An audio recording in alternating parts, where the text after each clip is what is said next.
ጽናትና ኪራ የተዋሸባቸውን ምክንያቱም ያላደረጉትን አደረጋችሁ ተብለዋልኝ። እሱ ምንድነው? ኪራና ጽ እየተሯሯጡ እያለ የጽ እግር ወለም አላት። ኪራ ደግሞ እግሯን አሻት። በዚህ ምክንያት በዛብህ አያቸው። በዛብህ ካያቸው በኋላ ሄዶ ለሰፈሩ ሰው ሁሉ እቺ ባለጌ በየመንገዱ በየመስኩ ብልግና እየሰራች ነው ብሎ ተናገረ ማለት ነው። ማን? በዛብህ።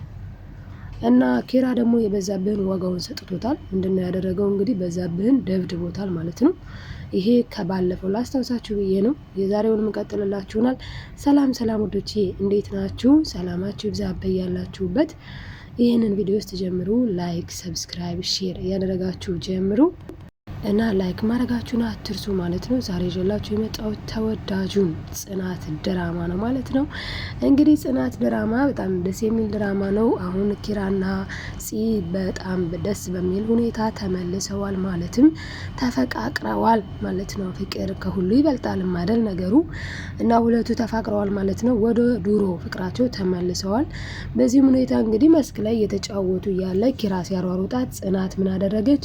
ጽናት አጋጣሚ እግሯን ወለም ብሏት ነበረ። በዛ ምክንያት እንግዲህ እየዞረ በዛብህ እየዞረ በየሰፈሩ እንደዚህ ያደረጉ ብልግና ነገር አደረጉ ብሎ በውሸት ዘርቶባቸው ነበረ። ያንንም ዴቭ ሰምቷል። ስለዛም ጽናትን ሄዶ ምንድነው የሰማሁት ነገር ሲላት ጊዜ እንደሰማው ነው እንግዲህ ብላው ነበረ። እያለቀሰች ስለነበር በቃ ተይው እኔ እኮ እንደማታደርግ ያውቃለሁ፣ ሰው እንግዲህ ያወራል ምንም ማድረግ አይቻልም ብሏት ነበረ። ከዛ ግን ኪራ ጋር ሄደ ማለት ነው። ኪራ ጋር ሲሄድ ኪራ ውጭ ላይ ነበረ። ሄዶ ሲያናግረው ጊዜ ዴቭ ኪራ ደግሞ የሚወራብን ነገር አንተም ሰማህ እንዴ ሲለው ጊዜ አዎ እኔስ የሰፈሩ ሰው አይደለሁ አዎ ሰማሁኝ አለ ማለት ነው። እና አመንካቸው ሲለው ኪራ ለዴቭ ደግሞ በፍጹም አለ ማለት ነው። በጣም ደስ ይላል። ቢያንስ ዴቭ አምኗቸዋል እነሱን።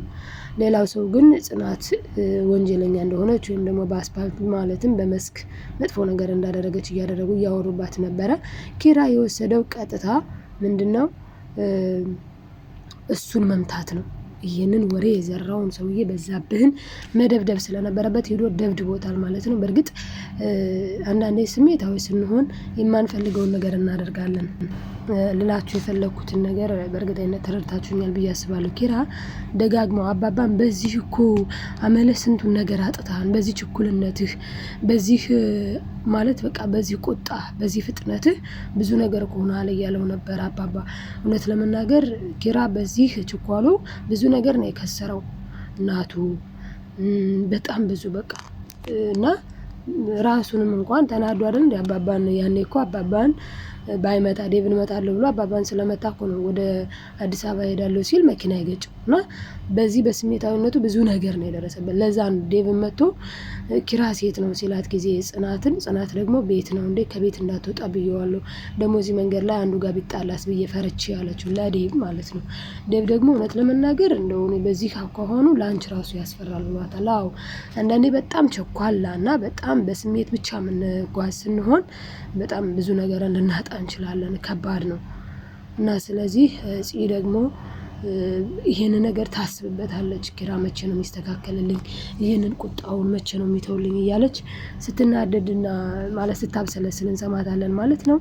እንግዲህ ዛሬ ጽ በዚህ መልኩ ነበረች እና ምሩዬና ሰኒ ደግሞ አውርተዋል። ምሩዬና ሰኒ ያወሩት ምንድነው? የኪራ እህት ኪያኮ መጥታለች፣ ስለዚህ ሄደን እንጠይቃት ብለው ሁለቱ ሄደው ኪያን ጠይቀዋታል። ከመጠየቃቸው በፊት ግን እነሱ ከተወያዩ በኋላ ለኪያ ደወሉላት። ሰኒ ደውላላት ወደ አንቺ እንመጣለን ብለዋት ነበረ እና እሷም ወይኔ ጉዴ አሁን ሲመጡ ምንድነው የማዘጋጀው ብላ በጣም ተጨንቃ ነበረ። የተጨነቀችው ለምንድነው? የተከራየችባት አከራይ ራሱ ምንም ነው የማትመቸው ምንም እና በጣም የሚያሳዝን ስለሆነ ምንም ተምን አድርጌ ሰርቸው ብላ ነው። እና እነሱ ራሱ ከሄዱ በኋላ እንኳን ሻይ ልታፈላ የጣደችውን ስቶቡን ሴትዮዋ ቆጣሪውን አጠፋችባት። እና የሰው ቤት በጣም ከባድ ነው። እና ከነሰኒ ጋር በዚህ መልኩ አሳልፋለች ማለት ነው የኪራ እህት ኪያ። ከዛ በመቀጠል ግን እንግዲህ እነ ኒና ናቸው ማለት ነው። ኒና እንግዲህ እንግዳ መጥቶባታል። እንግዳዎችም እንቡጥዬና ናቲ ናቸው። ናቲና እንቡጥዬ ወደ ኒና ከመጡ በኋላ ኒና በነገራችን ላይ አሁን ላይ በጣም ከባድ ሁኔታ ላይ ነች። አሁን ጽናትና ኪራ ቶሎ ብለው ወደ ቤታቸው ካልተመለሱ እኔ ኒና አስተሳሰብ ሁላ በጣም ከብዷል አሁን ላይ በተለይ ምክንያቱም እስካሁን ድረስ በቃ ገንዘብ እኮ አለኝ የምትለው ያ አልማዝ ነበረ። ያ ስላለ ነው ሁሉንም ነገር እንደ ቀላል ነገር የምታየው። አሁን ላይ ስንመለከታት ግን ለቤቱ ራሱ ድርድር ያላት አትመስልም። ምክንያቱም ልጁ ይሄ አስጨናቂ ደጋግሞ ምነው ምርጥዬ አንቺስ የራስሽ የሆነ ነገር እንዲኖርሽ አትፈልጊም እንዴ ምናምን እያላት ነበር እና የቤቱ ነገርም በጣም ያሰጋል በኒና እጅ ላይ ሲሆን አሁን ላይ። ስለዚህ ኪራና ፂ ወደ ከተማ መምጣት ይኖርባቸዋል በተለይ ለቤታቸው ሲባል። ቅዱሴ እንኳን እንደሚመጡ ከገጠር መጥቶ ሄዶ ግን ቤቱን ቼክ አላደረግም። ቼክ ቢያደርግ ኑሮ ይህንን ሌባ ነቅሎ ያወጣው ነበር። በእርግጥ ሌባው ቤቱ ነው የአባቱ ቤት ነው። ቢሆንም ግን ኪያም እኮ ቤቷ ነው። ግን ይኸው ተከራይታ አይደል እየተቆራመደች ያለችው። ምክንያቱም ኪራ አያውቃቸውም። በተለይ ኪያን እንኳን ረስቷት ነው እንጂ ያውቃታል። አስጨናቂን ግን አያውቀውም። አስጨናቂ ነው የሚያውቃቸው። ሰውየው ደግሞ ሞቷል። ስለዚህ አስጨናቂ ውሸቱንስ ቢሆን ምክንያቱም እንደዚህ ብዬ እንደዛ ብዬ ያለው ዋሽቱስ ቢሆን ነው ችግር ነው በጣም እና እሷ ግን ኒና ግን አምናዋለች። አምናው ተቀምጧል ማለት ነው። እና ናቲና እንቡጥ መጡ። ከዛ ሊገቡ ፈለጉ ወደ ቤት። ኒና ደግሞ ሞተህ አላስገባህም አለችው ናቲን ማለት ነው። በጭራሽ አትገቧትም ስትለው ጊዜ ናቲ የወሰደው እርምጃ ምንድነው? እንዴ እንቡጥዬን እስኪ ስለ እንቡጥዬ ብለሽ እንግዳ አታስተናግጂም እንዴ ምናምን ሲላ ጊዜ ኒና ደግሞ አልሰማህም ስትለው እኮ እዛ ደግሞ መኪናዋን እኮ እዛ ጥለን ምናምን ሲላ ጊዜ መኪና ጭራሽ መኪና አላት ብላ ኒና ወደ መኪናው ሰፍ ብላ ስትሄድ ወደ ሰው መኪና የእንቡጥዬ አይደለም ወደ ሌላ መኪና ሰፍ ብላ ስትሄድ እንቡጥና ናቲ ውስጥ ላይ ገብተው አገኘቻቸው ማለት ነው። በጣም ነው የተናደደችው። በጣም ኒና በጣም ነው የተናደደችው በዚህ ሁኔታ በጣም ማለት ነው። እና ኪራ ወደ ፂና ኪራ በድጋሜ ተገናኝተው ነበረ ማሳ ላይ። ከዛ ምንድነው ያወሩትኝ? ግን ፂ ያስቀየምኩሽ አይደል አስከፋውሽ አይደለ አንቺ አታድርግ ያልሽኝን ነገር አድርጌ እንዳትማታ ብለሽኝ መጥቼ ተቀየምሽ አይደል አስከፋውሽ አይደል ይላታል ማለት ነው። አይ በቃ አልተቀየምኩም አልተቆጣሁም ትለዋለች ማለት ነው። እና እሱ ግን እጇን ይዞ ነበረ የሚያወራት እና እያወሩ ሳለ ፂ ራሱ በጣም ተቆጥታለች። እንዴ እስከ መቼ ድረስ ነው ኪራ ለምንድነው አንተ ማትበስለው? በጣም በቃ ማትበስለው ያለው በእርግጥ ቅዱሴ ነው። እሷም ግን ጽናትም ግን ለምን አንተ አታስተውልም? ይሄ ችኩልነትህ፣ ይሄ እኮ ቁጣ፣ ይሄ ፍጥነትህ እኮ ይሄ ስሜታዊነት ብዙ ነገር አሳጥቷል ብለውታለኝ። ቅዱሴም እንደዚህ ለቅዱሴም ሲደውልለት እንደ አንተ መቼ ነው የምትበስለው? ያ ማለት ጥሬ ነህ ማለት ነው ባይዘወይ ቅዱሴ እንደዛ ብሏል። እና እስከ መቼ ድረስ ነው እንደዚህ የምትሆነው ምናምን ብዙ ነገር ተብሏል። ኪራ እውነት ለመናገር እውነት ነው። ሁሉም ነገር ልክ ነው። ኪራ ብዙ ነገሮችን ያጠፋል፣ ብዙ ነገሮችን ያደርጋል ማለት ነው። እና አሁን እየተመከረ ይገኛል። በሌላ በኩል እንግዲህ አለምዬና ጽዮን በጣም እያስመሰሉ ነው። በቃ ድራማ እየሰሩ ነው። በድራማ ውስጥ ድራማ ማለት ነው። ልክ በጣም እንደሚዋደዱ ልክ በቃ እንዴት ነው በጣም እንደሚዋደዱ ምናምን ማለትም እነሱም ሌላውን እንደሚወዱ አቶ አያሌውን አሁን ጋሼ አለምዬ ደግሞ ከዚህ በኋላ በፍቅራችን ማንም ጣልቃ አይገባም ምናምን ሰይጣን ነበር ገብቶብን የነበረው ሰይጣን ወጣልን እንደዛ እያለች ትገኛለች አለምዬ። አሁን በኋላ ላይ እውነት ሲወጣ ይሄ ሁሉ ይነቃባታል። እና አሁን ላይ ግን ምሩን ልክ እንደ ልጇ እንዳረገች ምናምን አስመስላለች። ለምን? ከምሩ የምትፈልገው ነገር ስላለ ማለት ነው። የምትፈልገው ነገር አለ ከምሩ ከኪራ የሚያርቅ። ስለዚህ ያን ቀን ለመጠባበቅ ሁሉም ጋር ሰላማዊ ሰው መምሰል ማለት ነው። ይህን የምታደርገው ማናት? አለምዬ ናት ማለት ነው። በተለይ ጽዮን አብራት ከስር ከስር እና አለምዬ ቤቱን ጨስ ላርገው እስቲ ቡና ላፍላ እስኪ ጨስ ላርገው እያለች ጨስ ታረጋለች ማለት ነው።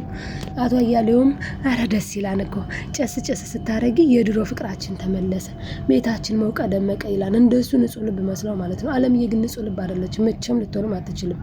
አለምዬ ልትሆን የምትችለው አለምዬን ነው። አለምዬ ደግሞ ጥሩ ያልሆነች ሴት ናትኝ፣ ለሰው ክፉ ተንኮል የምታስብ ማለት ነው። ለዛ ነው በመሀላችንም ነገር ካለ ንቅል አድርገን ነው የምንጠላው ትላለች። ያ ማለት እንግዲህ ምሩን ነቅላ ለመጣል ማለት ነው። ምክንያቱም ብላለች ጽዮን ሀሳቡን ስታመጣው ገና ግን ቆይ ለምን ከህይወታችንም ከናሆም ህይወት ለምን ንቅል አድርገን አንጥላትም ምሩን ብላለች። ለዛ ነው ይህንን እቅድ ያቀዱት፣ ይህንን ሀሳብ ያሰቡት ሁለታቸው። አቶ አያሌው ግን ጥሩ ያሰቡ መስሎት ጥሩ ነገር መስሎት አክሴፕት አድርጎላቸዋለኝ ሀሳባቸውን ማለት ነው። ማለት ምንም መቼም ማንም ቢሆን በትዳሩ ላይ የኖረ ግን የትዳር አጋሩ ጥሩ ነገር ካለች አክሴፕት ያደርጋል።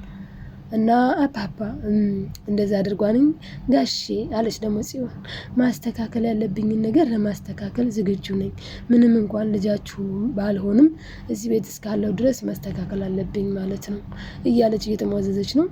ጋሸም ደግሞ ጽዮን አንቺ ተስተካከይ እንጂ እኛ እንደ ልጃችን ነው የምናይሽ እሺ ተብላለች ማለት ነው። በዚህም በጣም ደስ ብሏታል፣ ደስተኛ ነች። ማን? ጽዮን የምትፈልገው ምሩ ከዛ ቤት ወጥታ እሷ እንድትገባ ነው። ስለዚህ ነው አሁን አለምዬን ምን ብላታለች ትናንትና? አለምዬ ግን ምሩን እንደ በፊት ተወጃታለሽ ወይስ ማለት እንደ ወደ ድሮ ተመልሰሻል ወይስ እንዴት ነው ብላ ጠይቃታለች። እሷም አቦ ወደዛ ምንድነው ጭቃ እንደ ጭቃ ረጋጭ ወደ ኋላ ማለት ብላለች። ያ ማለት አልፈልጋትም አይነት ማለት ይመስላል። እና አትፈልጊያት አለምዬ ተያት፣ አንቺ አትፈልጊያት፣ ግን ምሩን ናሆም አይፈልጋታል። ስለዚህ አታስቀይሚያት። እና እንግዲህ በጣም የሚገርመው ነገር ናቲ በኒና ላይ እየተንበላጠጠባት ይገኛል። ከዛ ምንድነው ያላት? እስኪ ለምቡጥዬ ውሃ አምጪላት ይላታል። ውሰድ ስትለው ጊዜ ከዚህ ቤት ያለን ውሃ አትጠጣም፣ እሷ የምትጠጣው የሃይላንድ ውሃ ነው። ማን? እምቡጥዬ። ከዛ እሺ ችግር የለውም በእኔ ከሱቅ አመጣልሃለሁ ብላ እዛው ያለን ውሃ ጨው ጨምራ ሰጣቸዋለች ማለት ነው። ከዛ መቀጠል እንግዲህ ጨው ያለው ውሃ ሰጥቷታል። ምን ነው ስትላት ጊዜ እምቡጥ ኒና ደግሞ ምን ብላለች? አይ ሆዷን ስላመማት ኦአርኤስ ጨምሪበት ብሎኝ እኮ ነው ናቲ ብላ አጋፍጠዋለች ማለት ነው። ስታሳዝን።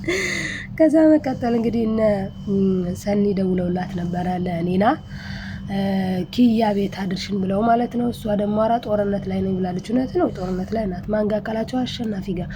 አሸናፊና ኒና በጣም ፋይት ላይ ናቸው ሁለቱ። ይህም የሆነበት ምክንያት እንግዲህ እሷ ከሆነ ጓደኛዋ ማለትም ከሆነ ካስተምር ነው ያለችው። እሷ ካስተምር ምን እንደሆነ ባላቅም ስላችሁ እሷ ስትሰራ የነበረው ስራው ያ ካስተምር ያስብላል ለካ መሰለኝ። እና ብቻ አብሯት ማለትም እዛ ጋር የሚያውቃት ሰውዬ ጎልድ ዳይመንድ ነው አልማዝ ነው ነገር ብሎ ከዛ እሱን ይዛ ሮጣ ነበረና ወሰደባት ሰውዬው። ከዛ ይሄ አሸናፊ ከወሰደባት በኋላ ግን ሲያስመረምረው ወርቅ አይደለም ተብሏል። ይሄ በእውነቱ በጣም የሚያሳዝነው እና አልማዝ ነው ዳይመንድ ነው እንደዛ ትያለሽ አንቺ ውሸታም ይላታል ማለት ነው። ይሄ አሸናፊ የሚባለው ሰውዬ እና አስጨናቂ የሚባለው ሰውዬ እና አንቺ ትዋሽኛለሽ፣ እንዴት ትዋሽኛለሽ፣ ለምን ትዋሽኛለሽ እያለ ይጮሃል። እሷ ደግሞ እኔ አልዋሸሁም፣ ባይሆን አንድ ካስተማሪ ነው ይሄ ዳይመንድ ነው ሲለኝ ጊዜ ሮጥኩኝ፣ ግን ወይኔ ጭራሽ ለአርቲፊሻል ነው እንደዛ ሮጥኩት ትላለች። ከዛ እሱ ምን ይላታል? ዋጋ የከፈልሽለት ነገር ያጠፋል ብሎ አንዳንድ ነገሮችን ይዘረዝርላታል። እንግዲህ እሱ እያባበላት ነው። ምን ለማድረግ? ይህንን ቤት ሽጠን እኔና አንቺ እንጠቀም፣ የራስ የሆነ ነገር ይኖርሽ እያላት ነው። እሷ ደግሞ የበላውበትን ወንጭት አልሰብርም ብላለች። መጨረሻ ምን ይሆናል የሚለውን አብረን የምንመለከት ይሆናልኝ። በቀጣይ ቪዲዮ እስከምመጣ በያላችሁበት ሰላማችሁ ይብዛልኝ ተወዳጆች። ባይ ባይ። ላይክ ያላደረጋችሁ ፕሊዝ ላይክ አድርጉ፣ ሰብስክራይብም አድርጉ።